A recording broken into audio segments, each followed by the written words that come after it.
Vita, preparo lo scherzo per chi? Per Biagio o per Ezio? Viaggio. Ah, senza scherzo. Ora lo dobbiamo azzeccare. Vai,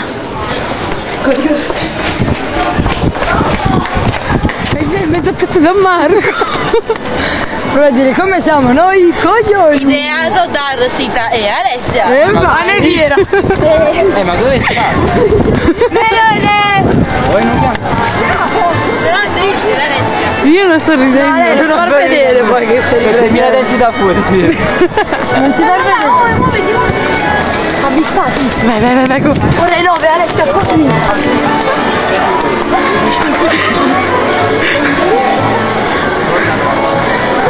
Ma non l'ha messo bene. No,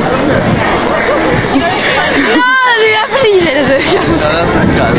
Aspetta,